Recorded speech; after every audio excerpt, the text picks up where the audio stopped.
Welcome back to the show. Now, the rain season is on, but it's chaos as usual on Chennai streets. Now, this despite claims by authorities that the city was prepared to handle the showers. The stormwater drains constructed by Chennai Corporation have quite evidently failed, and the roads have been unable to weather the battering. Let's take a look.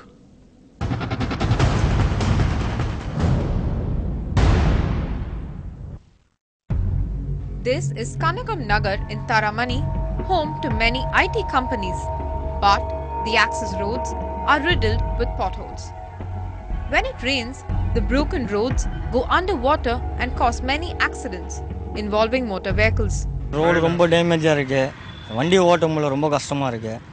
ஏன்னு கேட்டா passenger யார மாட்டேன்றாங்க. அவங்க வந்து out of வெளிய போயிடுறாங்க. The residential streets of Velachery also lay tattered with road laying work unfinished for many months.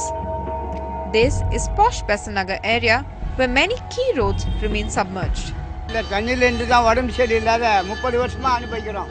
ஒரு நாள் 2 நாள் 30 வருஷமா அனுபவிக்கிறோம். எந்த அரசாங்கமும் ஒன்றும் செய்யலை. தண்ணியில் தான் இருக்கும். யாரும் வந்து செய்கிறேன்றாங்க, செய்ய மாட்டாங்க.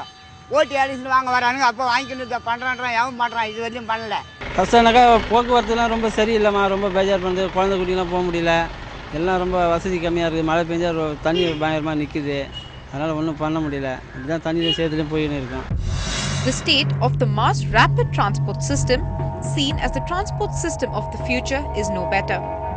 The stations are leaking and puddles of rainwater everywhere. இங்கே வந்து 1 இயராக ஒர்க் பண்ணிட்டு இருக்கேன். இந்த பக்கம் வரும்போது வந்து லைட்டாக மழை பெஞ்சாவே வந்து ஃபுல்லாக தண்ணி தேங்கும். இப்போ வந்து அதிகமாக மழை பெய்யறதுனால இந்த பக்கம் ரோட்டில் கிராஸ் பண்ணவே முடியல. ஆட்டோஸ் எல்லாம் கிராஸ் ஆகுது, அப்போ வந்து தண்ணி மேலே அடிக்குது.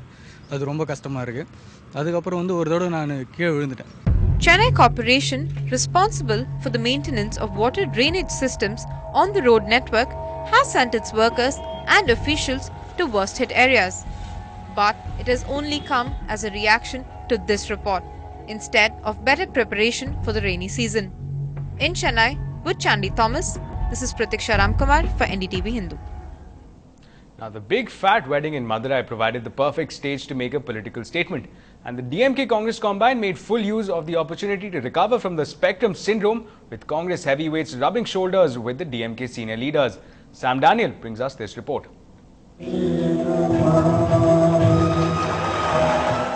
Union Minister M.K. Alagri's novel pitch to lift the DMK's not-so-high spirit finds a happy ending.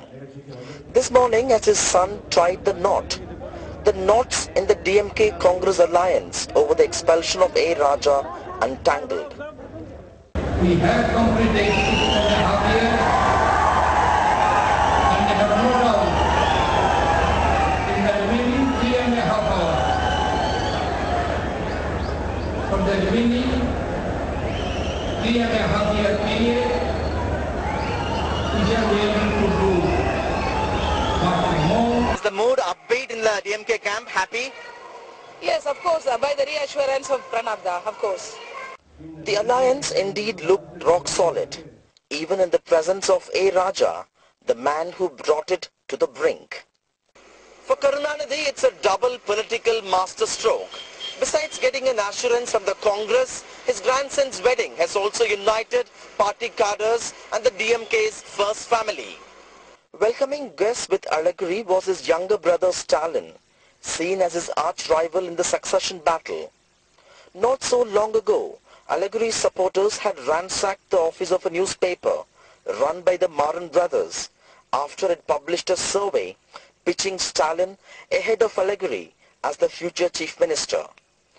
The DMK surely understands the need to put political rifts behind for the sake of a second term. In Madurai with camera person R. Chandran, Sam Daniel, for NDTV.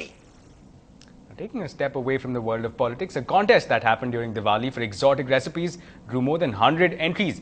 It was called the Most Memorable Diwali Contest. Playback singer Chinmay distributed the prizes for that contest today. Many contestants. Yes, I'm a foodie. More importantly, my recent hobby is baking. I'm into complete eggless baking and stuff like that. So I'm trying to continuously adapt most of these recipes that use eggs because I'm not an eggetarian. I don't eat eggs. So this anything to do with food, and I'm trying to learn new recipes from my friends' parents and friends, and trying to figure out other cuisines and stuff like that. So this is especially is a Deepavali recipe contest, and I'm primarily here to give away prizes. And I'm here to listen while my mother speaks, because I have grown up eating her food, and actually it makes sense for her to speak today.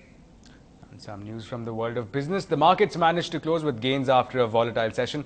The Sensex closed 65 points above the day start at 19,930, and the Nifty added 10 points to close shy of the 6,000 mark.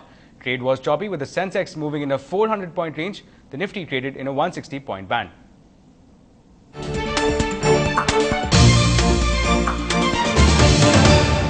It was another very volatile day of trade for the Lal Street. The markets pretty much flip-flopping between positive and negative territory. We did start the day up on a positive note on back of those positive cues coming in from Asia, but during midday trade, the markets dipped well below that 6,000 mark. Finally recovered a little bit, ending the day at 5,998. The Sensex also shut shop below the 20,000 mark. Volumes, though, that jumped substantially. In fact, the highest ever volumes were recorded today, up about 70% versus the 10-day average at 2.4 lakh crores. Well, SKS Microfinance was one of the big movers in trade today. The stock corrected about 20% as JP Morgan has put a sell on that counter and asked investors to exit the counter, as that even at the current price the stock does look expensive. The woes by the microfinance sector continue to deepen, as of course the situation hasn't improved in Andhra Pradesh, and even West Bengal is where they are beginning to see some bit of concerns coming through. Financial stocks also corrected quite dramatically. Those are the top losing stocks in the markets today on back of the worry that analysts expect the impact of the microfinance business to have on these financial institutions. iBank was off 3.5%, HDFC, a couple of other banks as well corrected in trade today. Brokerages on the other hand had a firm day of trade, as of course the deal announcement coming from Axis and Enam boosted the space. GeoG was up 2.5%, JM, Edelweiss and India Infoline were amongst the other gainers coming in trade today. Well, of course volumes as well traded on these brokerages were pretty good. Well, I'm going to quickly mention the auto stocks because the sector gained nearly 1.5%. Hero Honda was up 5.5% as Credit Suisse upgraded the stock. The other big news coming in is that it does seem like the process of Hero's exit, Honda's exit from Hero, of course, should be completed in the next couple of weeks, and private equity players are already in Delhi negotiating terms. That made, of course, most of those auto stocks gain as well, so there's a fair bit rub-on effect that was seen. Tata Motors, Ashok Leyland were amongst the other gainers coming in from that pack. Metals bounced back pretty well. The dollar's also lost some bit of strength, so on back of that, you did see metal counters gaining on back of those positive cues coming in from Europe as well. A quick mention of Reliance Communication, because that was the other specific stock that sold off quite heavily. The ADHE pack came under tremendous selling pressure. RCOM down about 4.5% on reports that, of course, they could be coming under pressure, as indicated by the CAGA report that A. Raja, the ex-telecom minister, had unduly favored Reliance Communication. Of course, Anil Ambani group companies are being questioned. On back of that, most of those counters owned by Mr. Anil Ambani sold off and saw quite a bit of selling pressure in trade today. Well, that was the markets. Not a bad day of trade, but very, very volatile and pretty huge volumes. What's going to be important is to see whether or not we react to those global cues coming through. Domestic triggers will once again take center stage. Right, from that look at business at the stock market, let's take a quick jump at the world of cinema. The Harry Potter fever is at its peak right now. The 7th part of the book will release tomorrow, and our reporter Pratiksha brings us the excitement from Saturn Cinemas, where premiere show is about to begin. Well, we are at the premiere of Harry Potter and the Deathly Hallows Part 1. In fact, this is the moment that fans of Harry Potter have been waiting for so long. And we are joined by some die-hard fans who have turned up for the first day, first show. So, Javed, tell me, are you a Harry Potter fan? Yeah, I'm really a Harry Potter fan. Okay, and how many years have you been reading Harry Potter books for? Past 2 years. Yeah. Do you find Harry Potter scary? Yes. Yeah? Yeah, no, it's not scary. How do you expect the movie to be? Scary only.